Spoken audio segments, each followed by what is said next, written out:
Welcome to a new episode of the Mentors Office podcast. In today's episode, we welcome Anibal Abarca Gil.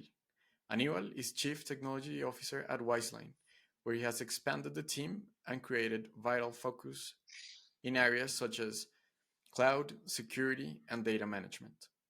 Prior to joining WizeLine, Anibal was a business partner evangelist at Microsoft and a go-to-market advisor at Riala.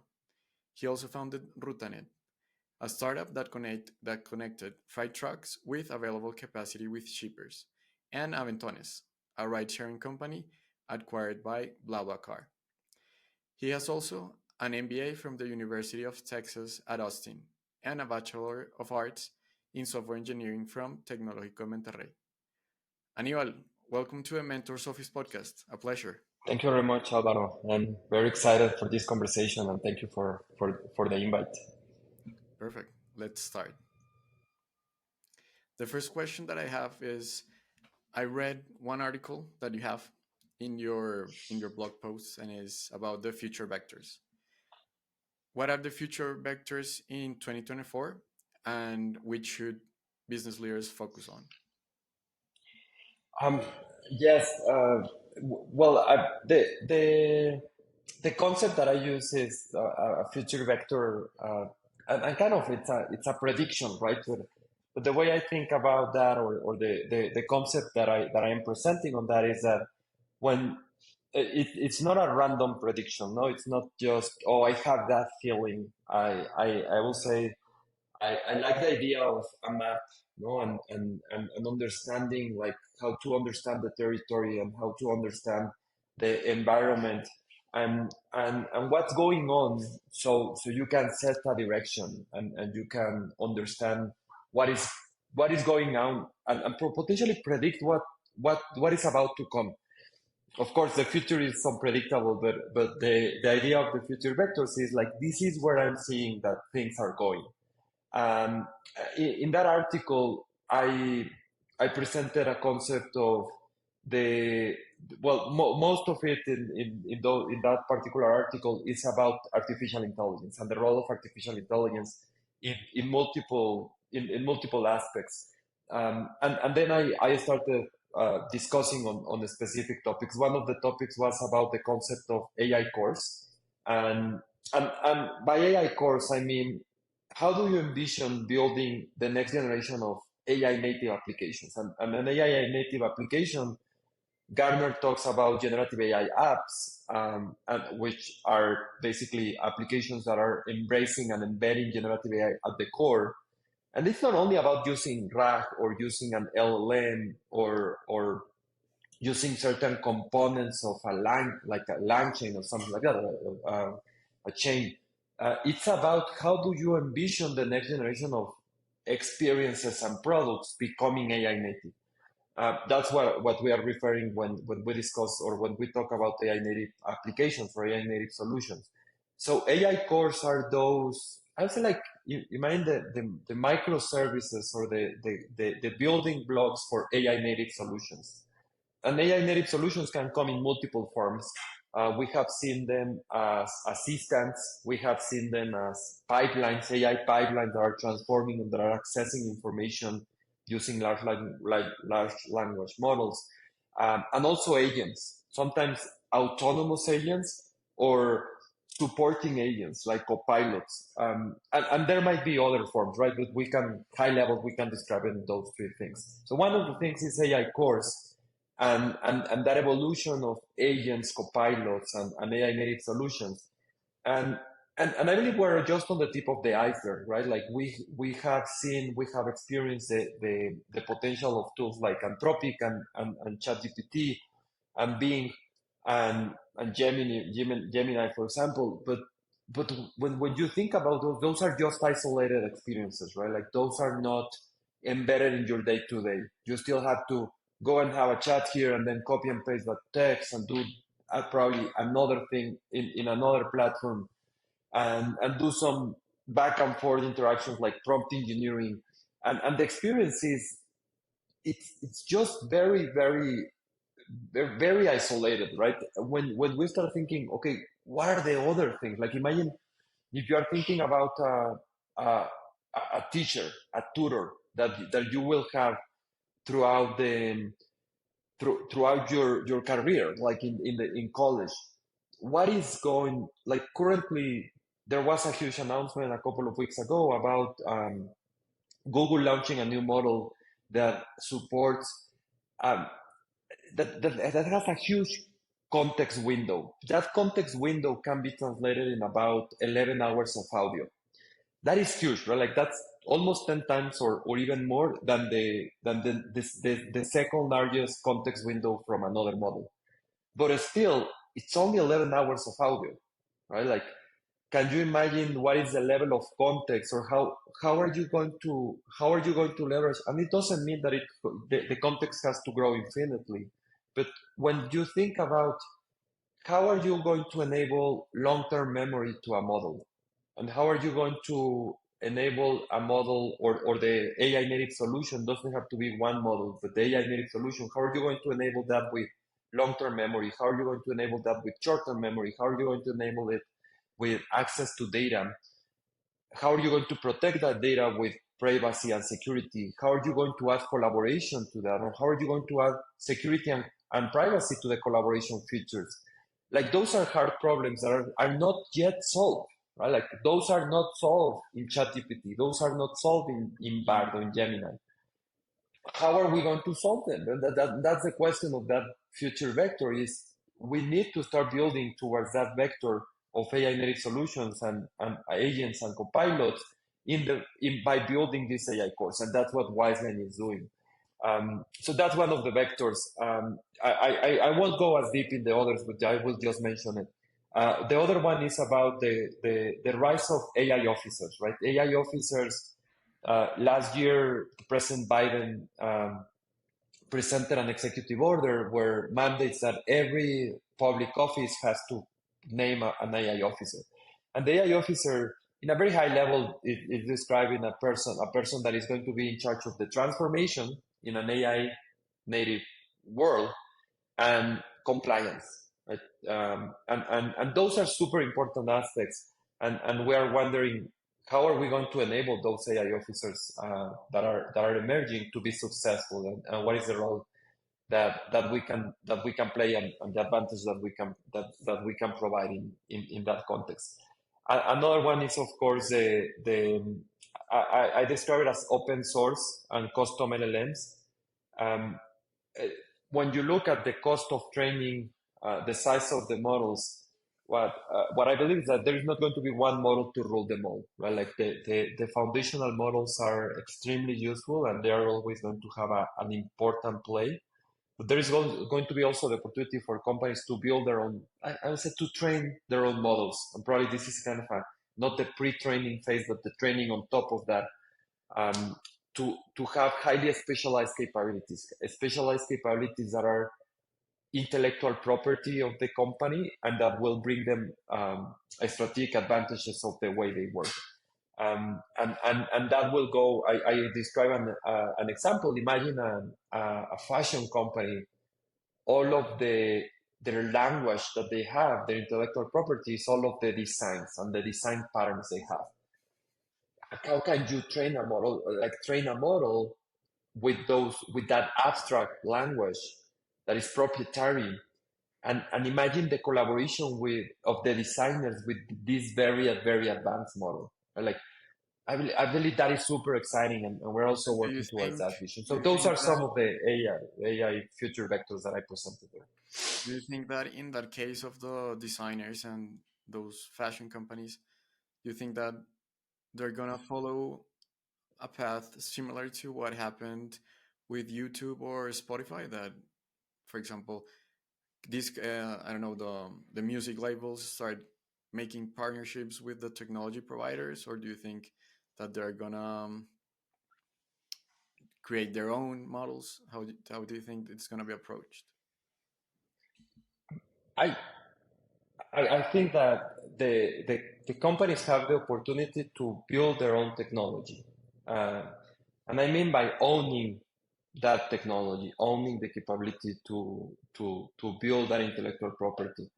And that comes from the collaboration with services companies like us, with WizeLine, Of course, that might come also in the collaboration with core technology companies, right? Maybe OpenAI and Microsoft and Amazon, Google, they will offer these advanced capabilities and advanced services to train those models. Like as well, Google launched last week, I believe, Gemma, and that's a family of large language models that are smaller models that are designed specifically for this training, like customized training.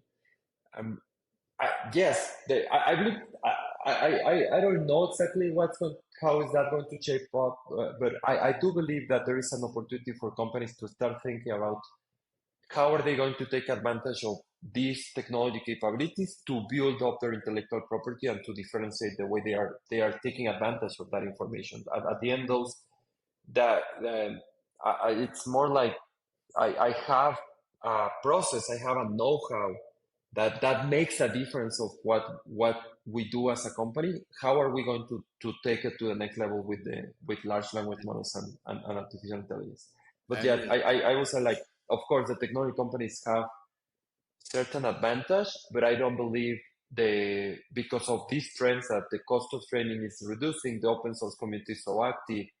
I don't believe that these advantages are away or are far from any other company that wants to take this path, and that's what I believe is so exciting. Yeah, it's very exciting, and I don't know if it's gonna happen the same story with music and the internet, that some labels are just gonna keep fighting and then disappear, or some are just gonna catch up with technology and avoid resisting and trying to incorporate technology into their business models. That's gonna be a very interesting thing.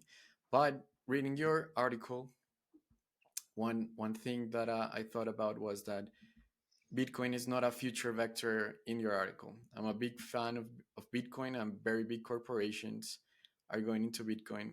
Why is Bitcoin not a vector for you? Or,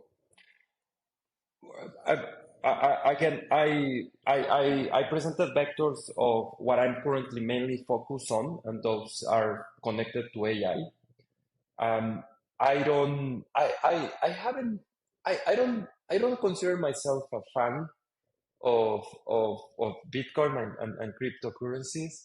I, I believe there is certain important aspects on the although future of Bitcoin, the. although Bitcoin and cryptocurrencies are two different things, I right? would say In blockchain is different in than the Bitcoin. Bitcoin No, in the Bitcoin Bitcoin is. yeah, in the Bitcoin ecosystem is Bitcoin, and how they call it a little bit in a pejorative way, shit coins, because there's like a fundamental difference between Bitcoin and the other ones. The aspect of decentralization, of not having a company behind it, a leader. There's no one that can really dictate or force or enforce rules over all of the other nodes or actors. And there are actually very big companies interested in this, such as energy companies, for example. ExxonMobil was a sponsor of the Bitcoin conference last year. This year, Shell, that it's a monster company, is into it, and many of the energy companies are into that. Again, and I will probably bring the question back to you. But the reason why I didn't include this is because I'm not trying to cover all trends. I'm focusing on what are the future vectors that I am building, and by means, this is where I'm pushing for, and this is where WiseLine is working towards, right? Like, and these are not necessarily the only vectors that WiseLine is working on, but those are the vectors that I wrote about, focus on AI, because that was the theme, and that's a big theme of what I'm writing about. Understood. Yeah. About Bitcoin, I quite honestly, I am not as versed in that space, as I've been investing much more time and headspace and my work towards the future vectors that I presented that are connected to AI. But if we do the same exercise about the how would you build a vector on blockchain and Bitcoin? What is that you find exciting about that space, and what are the interesting things happening, especially since the kind of the collapse of all of these crypto exchange, and I believe there was like there has been like a decay in terms of the overall excitement around the Web 3.0, Bitcoin, blockchain, crypto in the past probably 1.5 years, right, or even a bit longer than that.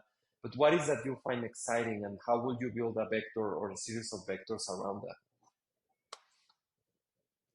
For me, Bitcoin is a solution for bad money. That's what I think currently of the system, and it's an alternative to the current fiat system. And it solves a very big problem in the world, that is a lot of people are suffering of inflation and bad money. For example, a few months ago or a month ago, I was doing a little bit of research, and around 700 people are suffering annual inflation of more than 30%. And there are countries like Argentina that are 200% and almost going into hyperinflation.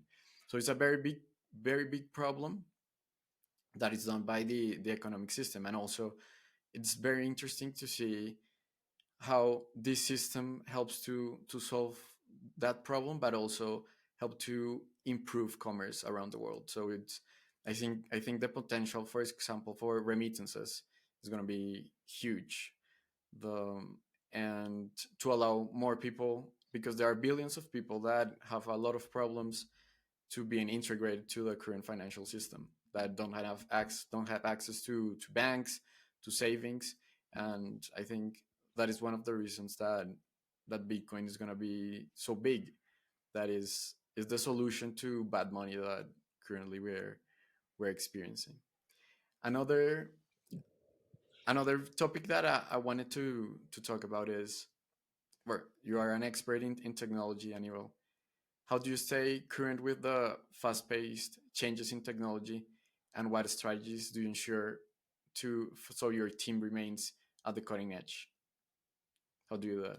I I believe the most interesting part, and one of the things that I enjoy the most is having the opportunity to talk to people like you, right? Like and people like you that we have amazing people at WiseLine, right? Like so I love and I have an amazing opportunity, and and because of WiseLine I have an amazing platform that I have the opportunity to talk to many interesting people. So I would say the main way for that is having conversations, right? Like having this opportunity to collaborate and to exchange ideas, right? Like and having this type of conversations. I mean, it's not only one way, right? Like hey, what are you thinking about Bitcoin, and why I'm not thinking about that? And that opens a new opportunity for me to learn something, to learn something new. And and I have that opportunity almost every day with people that know more about I know in many topics, and that's what I enjoy the most, right? Like having that opportunity to collaborate. So I believe that is one very important way, if not the most important. I read a lot. I like reading different sources of newspapers, the more specialized sources that are talking about trends and and developments. The reason why I'm writing, it's a little bit of that, right? Like it helps me to synthesize the information in a way that I can tell a story. So for me, it's also a learning exercise, I will say, because that pushed me into start thinking about, okay, how this new topic, how can I pull this thread, and then how can I build something with that? So that's kind of a more like a personal exercise for curiosity and learning. Um, I follow some podcasts. I really enjoy listening to podcasts when I'm commuting, when I'm walking, and of course, reading books and listening to audiobooks. I feel like when I'm going to the gym, when I'm running, I'm always listening to an audiobook or a podcast. So again, multiple sources. Any I think like particular being active podcast on that, but that mostly you follow? collaboration and conversations. Sorry. Yeah, any particular podcast that you recommend for staying up to date with this kind of technology trends? I uh, yes, I agree with the podcast. I don't know if those are the best for technology trends. I enjoy Pivot from Kara Swisher and Scott Galloway. I enjoy A16C podcast. I'm also I'm super fan of Acquire by Sequoia. All things. It's a very interesting podcast as well. Sometimes they go into very interesting topics. Hard Fork from New York Times. A couple of podcasts from Reid Hoffman. I mean, I was like I follow a lot the conversations that Kara and Scott Galloway are having. Sometimes I identify some big themes there, and then I go and look into something else. Or sometimes the people they interview they have very interesting stuff. But uh, I'm trying to go to more like more business tech uh, oriented podcasts now. Acquire I found it very interesting. But I switch a little bit depending on the topics that I'm kind of hearing. But I would say like very often I listen to Pivot. I think that will be probably the most listened for sure. Awesome recommendations. I'm gonna check them out. And how do you make sure that those new things that you learn that they go down to your team? Like, how do you make sure that everyone at WiseLine keeps up? Okay, you are obviously doing a lot of things to learn and learn, but how do you make sure that like the team keeps up with you? How do you do that? I think many of the things that I'm talking about and that I'm learning, I'm doing it with the team. Um, so I have the opportunity to work with multiple teams, but also I tend to also share some of what I'm writing and talking about these topics with the teams, having presentations, discussions about how we're thinking about these vectors, how we're thinking about the technology we're building. And and I do a lot of collaborations with our customers, so that is also not happening in isolation, right? I don't think um, there is always a challenge, right, to go into how do you expand that communication, how do you expand that common knowledge across the organization. That's definitely a problem a very important problem to work on, and I believe we still have challenges, and I guess every organization has challenges in that. Um, I, I that's why that's another one of the reasons why I'm writing more, and I'm having these conversations with the team about like having more like discussions, right? Like this is the vision for this product. How can we build here? This is the vision for this technology problem. How can we work together to solve something? And and again, being at the office, that's amazing because you can go to you can meet someone at the uh, having lunch or having a coffee or just go to the desk and say like, hey, I'm thinking about this. Like, what do you think? Have you checked this out? And that facilitates that conversation.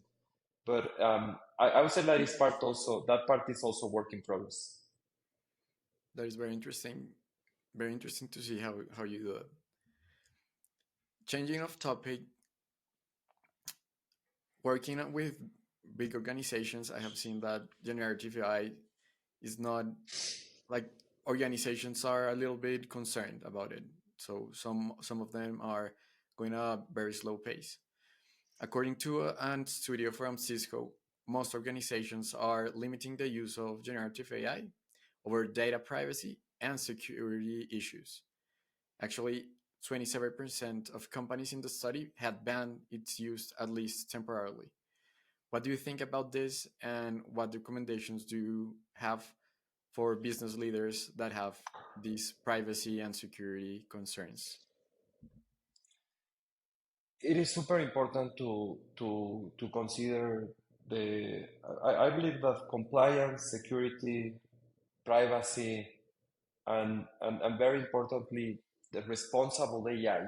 And that means into the way you are using it and to the way you are training those models is super important.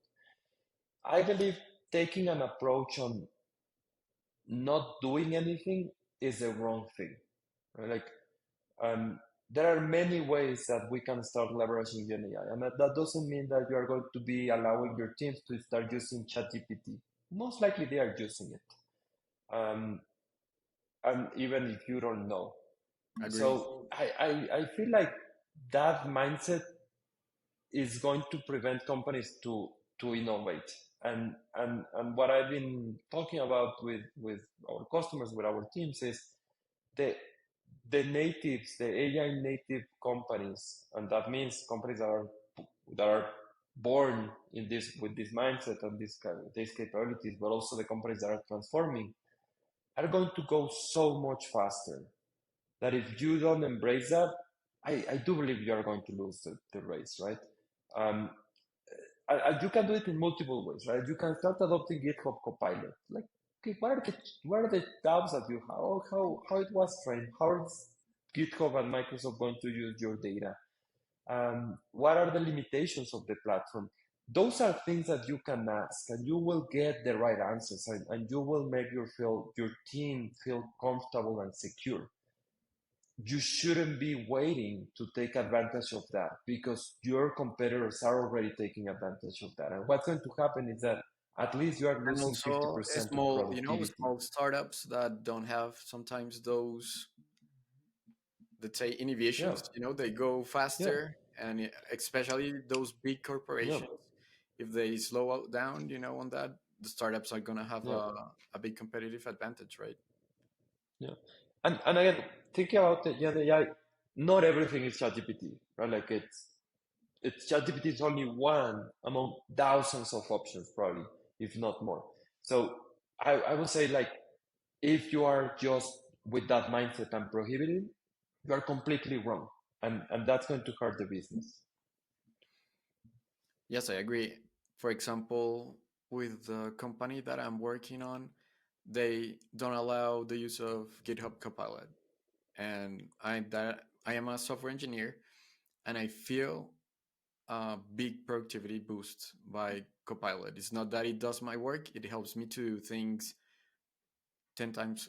I don't know if 10 times, but a lot faster because I don't Yeah. have to go to And have Google and look for that, but I can just make one comment in the code, and they help me to generate that really fast, because sometimes it's really hard to remember every single function, every single command. It's really hard. I love that. And in that example, or with your experience working with something like GitHub Copilot, what is the thing that you have been enjoying the most, right? Like, how how the how your work has changed in by collaborating with this type of tools. I'm gonna give you one example. Before, when I was not sure how to one thing, or how, for example, I'm using one library, I'm not sure what was the name of that function, or how to do one little thing with that particular library. I had to go to Google and Google that if I didn't remember, or go through the documentation. And what's great about this is that it helps me to do it on the code. It saves me 10 minutes more. So I save a lot of time in those kind of things that I know that I can solve really fast. But this tool just saved me 10 minutes of something that it's pretty easy, that's basic, but I don't remember. So that is one thing. And the other thing is that sometimes you have bugs, and one approach is uh, try to look for code that works. That's one approach. When you have something that doesn't work, try to look for something that works and compare them. And when I have those kind of bugs, sometimes I go to Copilot and say, do this, and they give a different solution, and I compare. I was missing that little thing. So it's very I good love at that. for me to Yeah. learn, but also to spot things that maybe the copilot could not fix everything, but could that gave me some clues on I needed to change this, or gave me the solution to that small portion of the code that was failing, for example. I love it, and that's what I believe, and that's what we talk about, like augmented human intelligence, and that's kind of what you will expect by having a pair programming experience, right? Where it's not that you are not doing the work, it's that you are being enhanced, and in this case, your partner is someone that is very, very intelligent with a lot of potential. Is that perfect? No, it's not perfect. Is that going to replace you and do your job? No, it's not. But it's going to help you, right? And it's going to help you learning, it's going to help you improving your productivity, it's going to help you probably think uh, I agree. to solve problems in a different way that you might be thinking. And that opens possibilities. I think like again, there are multiple regulations that are emerging. It's important to understand the risks. It's important to use this responsible. It's important to consider certain aspects, but in most cases, the answers are there, and the compliance can be achieved, and the security and privacy can be protected, right? So those aspects can be factored in. Then you shouldn't be not innovating. You shouldn't be stopping your teams to actually get this access to this, because this will allow you to innovate, to go faster, to be more successful. Yes, and another example that I'm thinking of right now was something that happened to me recently. I was working with the client, and the client asked me to work with a different programming language that I was not familiarized with. So it was C Sharp and .NET. That's not my strong point.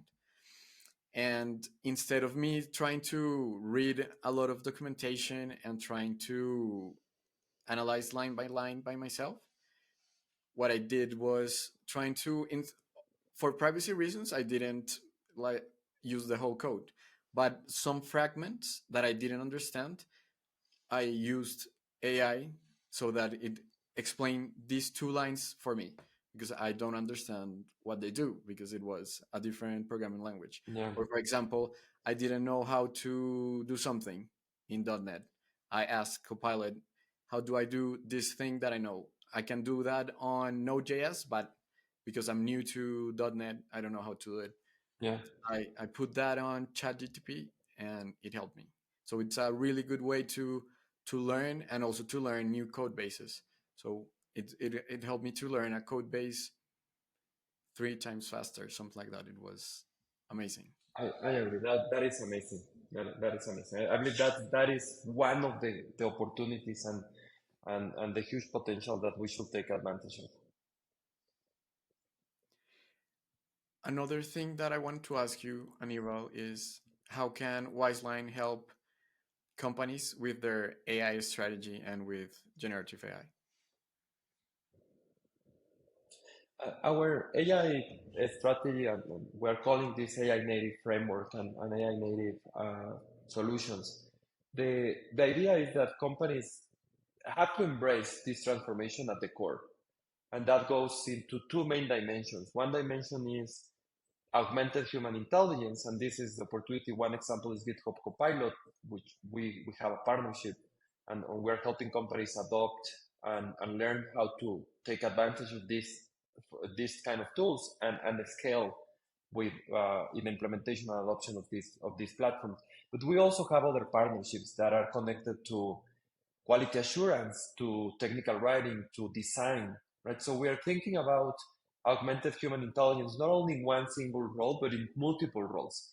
And that connects probably into other products that we are investing and building. The second dimension of AI native is the AI native solutions, and we're helping companies to design and their strategy, advise them on building these innovation cycles to develop the AI native mindset and to start building up the adoption of AI native solutions like GitHub Copilot, and also building the next generation of applications and products thinking on an AI native way. The AI native if we think on a very simplified framework of maturity, if you can imagine, our most of our current solutions are a combination of analog and digital. A little bit, or just a very few processes and very few applications get into the process of automatic automation, right? And that's very, very repetitive things that are not really intelligent. Most of these are just repetitive. And then you go into the space of what we are calling the AI native phase, that is focused on augmentation and autonomy or autonomous capabilities. That is what the AI native mindset and the AI native solutions can build you can bring you to. For example, when you think about the current CRMs, like most of the CRMs are very, very heavy experiences, mainly analog and digitized. What will be the future of a CRM that is AI native? When you think about the way you can interact with the customers, the way you can serve them, the way you can not only just register them so you have a track record about the relationship with them, but actually how you are going to help them. And that experience should change entirely. Right now, the most important companies, most of the experience are very far, far away from being an AI native. Those are digitized, some automation, right? A little bit of augmentation, but really they are not AI native. So that's what we are helping companies is to rethink their processes, to rethink their experiences into turning them AI native or transforming them AI native. And that goes And with apart design, that goes with artificial intelligence, product mindset, and a lot of technical and business capabilities that we can bring to the table. and apart from that, what mistakes have you seen of companies doing? What mistakes have you seen companies do with their AI strategy or AI initiatives? What examples can you give us? I, I'm, I'm probably there are many challenges. I think top of my mind I can share two examples. One is that many companies think, oh, but AI is about data, or like only about data. And why are we talking about Gen AI when they haven't solved their data problems? And and that is true in part, but not entirely true. Like you can take advantage of an AI native mindset and an AI native transformation while you are also transforming your data platform and your data strategy. Because Gen AI and AI native, it can be in multiple ways, right? Um, so there is no sequential act into AI native. It's not, oh, but you still don't have the next generation of your data platform, or you haven't even started taking advantage of machine learning capabilities. No, no, that's also part of the transformation, but that those can run in parallel. We're talking about two different things. And I would say the other part is think beyond chatbots, right? It's not only a chatbot. Imagine the experiences enhance, design to become AI native, right? Like it's how can you enhance knowledge management in your company? How can you enhance content recommendation for your editors if you are a media company? How can you enhance um, an interview process, turning that interviewing process for talent acquisition into AI native? Um, those are things that go beyond chatbots. Right? So Gen AI native is not ChatGPT. That's only the tip of the iceberg. Those I would say like very high level ideas, probably of um, probably misconceptions. I would say more than mistakes, but that we can build upon. Now I want to go to the audience questions. We have a few of them, and I know that we don't have that much time right now. So let's try to go through them. Perfect. The first one is from a Wiseliner. How is Wiseline positioning itself not just to ride the next wave of technological innovation, but actually identify and lead it? In a world where consulting often reacts to trends, how will Wiseline practically shape the future of AI and technology consulting to ensure that its clients are not just following the curve but ahead of it? That's a good question, and I believe that's always hard to think. Our approach is investing in our talent. Like we are, I would say, investing in our team, investing in our talent, and focusing on our customers. The only way we can drive that and not only ride the wave, but drive that trend is by making sure that we are delivering value, right? And that we are finding the big problems to solve, and that we are delivering solutions. Um, we it's hard, right? As a consulting company, we have to think about multiple aspects, right? Multiple aspects that are challenges for any company. How do we build a culture that is always thinking on that? How do we enable our teams to be participating in that way? How do we connect and build trust with our customers so we can deliver those solutions and even have access to some of those problems? How can we manage that in a hybrid mode, in a global organization?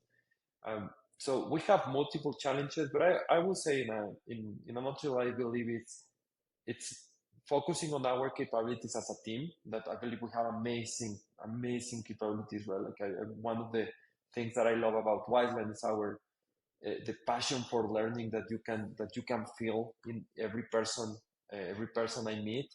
So I'm sure we have amazing capabilities as a team, as people, as individuals, and as an organization, because we care about our team, and that matters. But at the same time, it's because we care about the customers and we're focusing on that, and we have to focus on that. I would say, like, in a nutshell, that's what we have to do, right? It cannot happen in isolation without those two factors. How can you have better human talent in technology compared to the competition? How can we have better Human talent, talent? yeah, To, in yeah, technology compared to the we competition. have to we have to make it intentional. No, we have to invest in our culture. We have to invest in our team, but we also have to be successful in with our customers. I believe historically one of the things that remain very positive to what we have been able to accomplish and how we have been able to grow in that, it's always been our focus on learning, and that a reflection of that or a manifestation of that culture is Wiseline Academy, which allows to connect our team, that passion for learning, that passion for sharing, but also connect to the talent community and to find those opportunities to have conversations, to collaborate. So I would say investing, having that intention and action oriented focus on building our culture and building our teams and an academy that as a manifestation of those values for learning and sharing. I think that's super important, and that's a differentiator about Wiseman. Yes, I think that that is a very interesting point of Wiseline, the academy. I definitely think it's a really interesting part of the company. Apart from that, the next question from another Wiseliner is, in the AI field, the speed in which technology companies and investors are flocking to them is really fast. How do you see Wiseline in the next 2 years? And the other part is, as a service company that continues to support its customers from a service point of view, creating its own, do you see Wiseline creating its own AI products to support the needs of these customers? Um, Definitely, yes, as accelerators. I believe, and that connects to both. I foresee the company to growing and continue to grow as a services company, as a consulting company, much more specialized on product, on best practices in the way we build technology, high tech and best practices in technology, data, and AI native, data-driven and AI native. And how are we going to, and how are we doing this? Is we are investing in building accelerators, and we're investing on building up our platform, and how we build high-performing teams, on how we maturing and now accelerating our methodologies on how we design products and how we build those products and how we deploy them and how we modernize those data platforms. And now with multiple accelerators around the AI native solutions, that's what we are calling AI cores. So like that's a platform that we are building. Um, we can talk about products, or we could describe them as products, but the reality is that when I think about the opportunity that we have, is that we, as a consulting company, we have the opportunity to transform the way our customers work and to help them in this direction, because we're not only experts on the technology, but we can connect to their specific challenges, and we can understand their business, and then we can build this technology for them. I believe that the there is not necessarily a huge defensibility of many products that are emerging right now. Right? I believe that we have an amazing opportunity because we can be fast into building technology and building these products and experimenting. I feel like it's hard to think like, oh, one of these products is going to be the next Salesforce, and that's what we should be aiming for. Maybe there's going to be a few, but I believe that many companies, because of the access of this technology, they can build more, right? Like they can rely less on heavy monolithic type of, and I'm talking monolithic not from the architecture, but from the business model type of solutions, and really start innovating by creating their own capabilities. And that's going to happen by technology experts and product experts, no, and AI experts.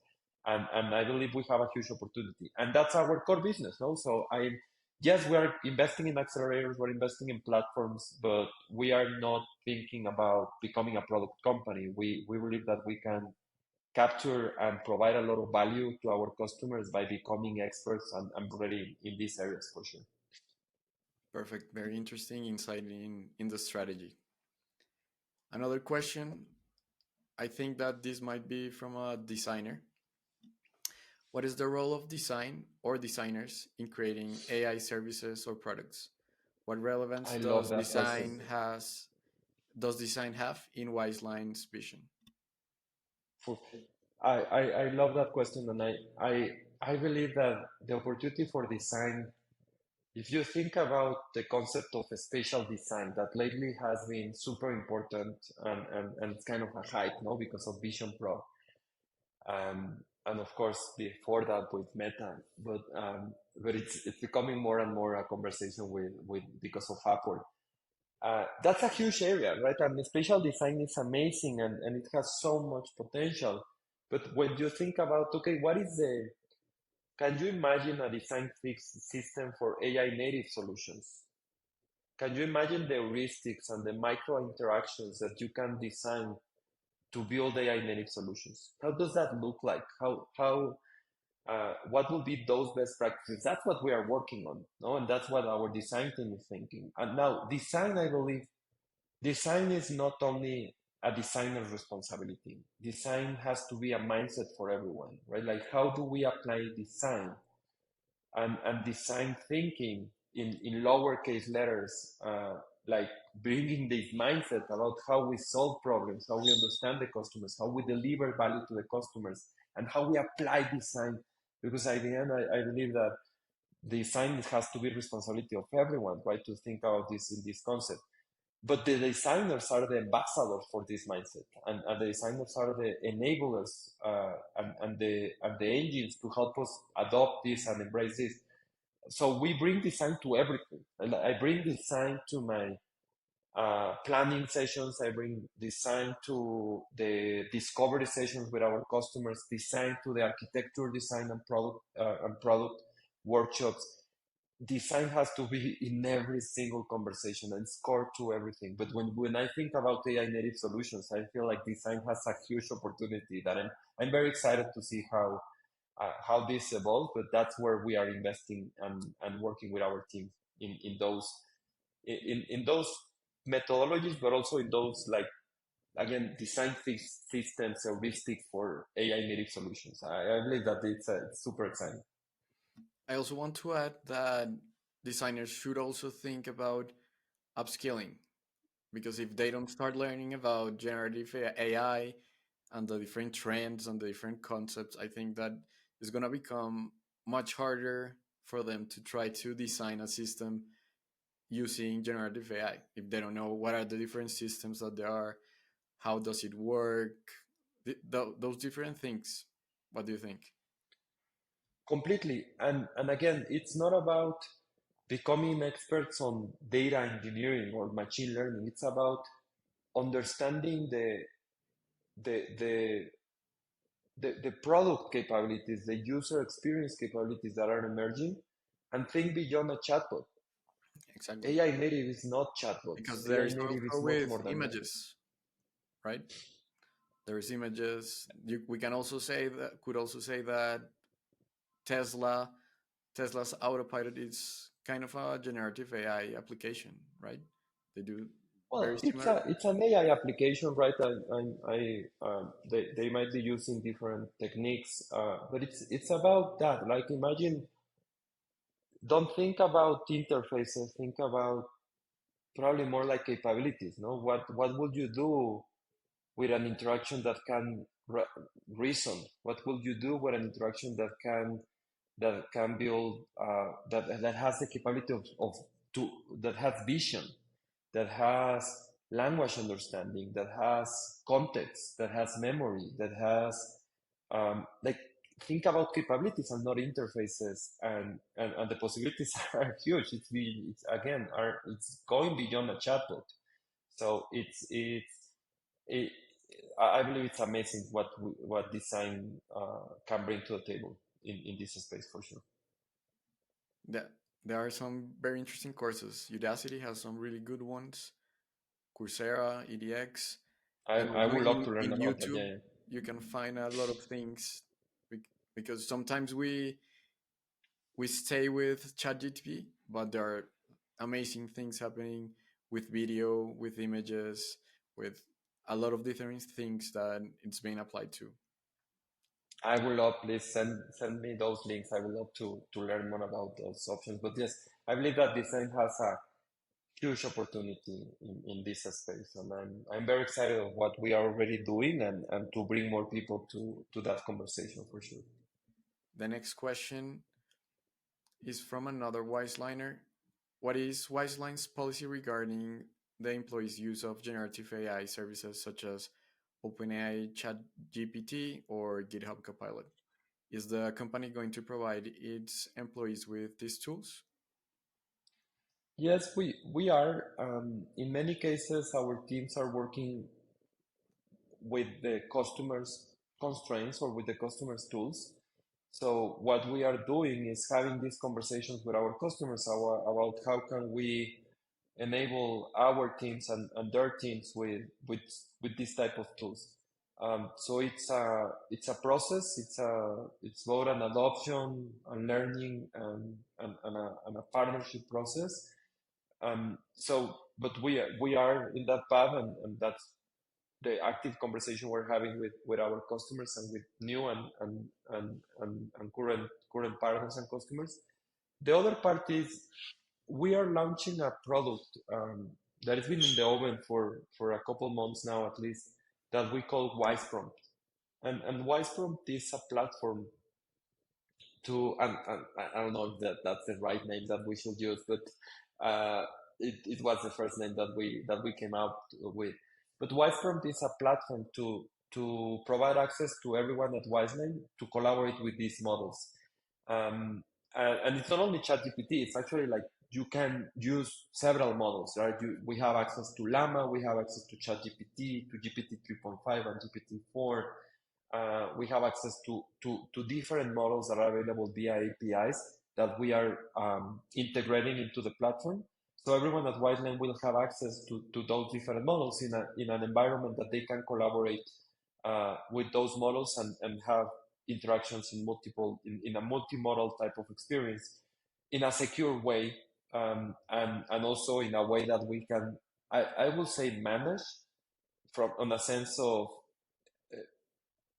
I would say on a cost basis, right? Like to have tokens so you can use a specific number of conversations per month just to control how we are managing the access to these models in terms of cost, right? Because sometimes that can become hard to control.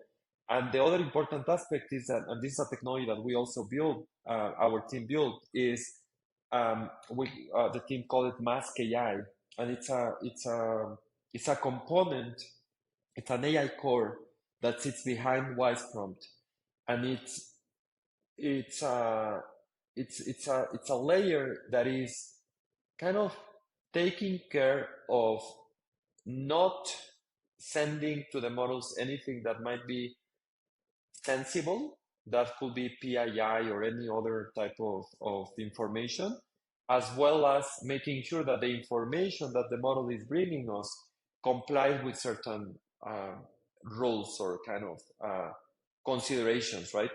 So we're rolling this out in a couple of weeks to a first group that is going to be about 150 people.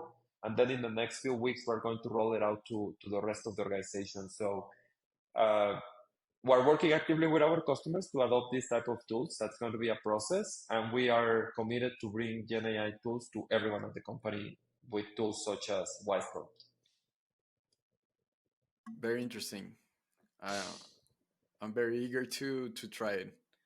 I hope Of it course, goes out soon. we will send you to the beta version for sure. And the final question: what is the best career advice that you have ever received? Oh, that's a tough one.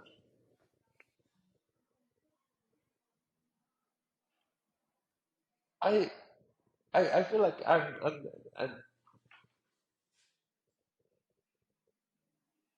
I can I will give you three, and they're very very different in very different moments. One came from a very good friend and a partner at Rutanet and Inku, and and and he told me his name is Adrián Cuadros, and he's the CTO at Reservamos. And something to me like, when you think about something, when you're working on something, or where you're making a decision about something important in your life, it's important to feel it, right? It's important to trust your gut, and that might seem very whimsical, probably a little bit, but there is something. I mean, when you look into what Warren Buffett, for example, talks about, like, think about a decision. How are you going to feel 5 minutes from now? How are you going to feel 10 days, 10 months, 10 years from now if you are making this decision? And you will get into basically into the same feeling, right? So I kind of remember a lot that when thinking about how I feel about what I'm doing, how I feel about what the decisions I'm making. Another one from my one of my first managers when I was working at Milenio at Multimedios, and he's one of the owners of the company, Francisco Gonzalez, uh, taught me about discipline, right? The importance of discipline and the importance of consistency and discipline and focus on basically on everything, right? On If you want to improve your health, you have to have discipline. If you want to run a team, you have to have discipline. If you want to finish a project, you have to have discipline. And I really I continuously think about that. And and a recent one, I will say from Bismarck. Bismarck has given me a lot of advice over the years, and for more than 15 years now that I know him. But very recently, uh, told me about a very simple tip or very simple advice about communication, and it's about, sometimes it's hard to communicate when you are not thinking about how the other person wants to hear that, right? And how can you make sure that you are connecting your story with the other person's mindset, and and and always thinking about that, right? In order to provide a message, you have to think about what is the other person thinking, how the other person is thinking, and what is the other person's job. And then you can shape that story. You can provide the right data, so you can make a compelling argument, or just a compelling story. So, I mean, those are very diverse. That I can think about. Great advice. I think that the first one is very similar to Jeff Bezos' advice of regret my minimization framework. That all Of his course, decision goes like, how do I minimize regret when I'm 90 or 80 and maybe I'm dying, or how I'm gonna make sure that at that moment I'm not gonna, oh, I regret not trying this or not going for that or etc. I think it's very yes, similar. completely agree, and I believe that is super important. Well, now the time is up. Thank you very much, Aníbal, for your time. That is very Thank you, valuable. I Alvaro. really appreciate it. And I hope that the audience, the Wiseliners, can learn a lot from this, and also business leaders that listen to this episode. And I'm going to send you a few things about Bitcoin that I feel really passionate about Bitcoin. Yes, and And the this other links that you mentioned, please. I would love to learn more about that, and happy to keep that conversation going. And thank you very much for Udacity has inviting me. some I really really enjoyed the conversation. Sure, for sure. Udacity has some really amazing content and courses related to Gen AI and different technology applications. Definitely gonna send you that, and also Bitcoin. That I think that as a suggestion, I think that WiseLine should try to consider more Bitcoin in its radar. Of course, I promise I will look into that, and I will love to keep that conversation going on with you, and the rest of the team that is enthusiastic about that. Perfect. Thank you, Anuel. Thank you very much, Thank and you. thank you to the Bye audience. bye. Bye.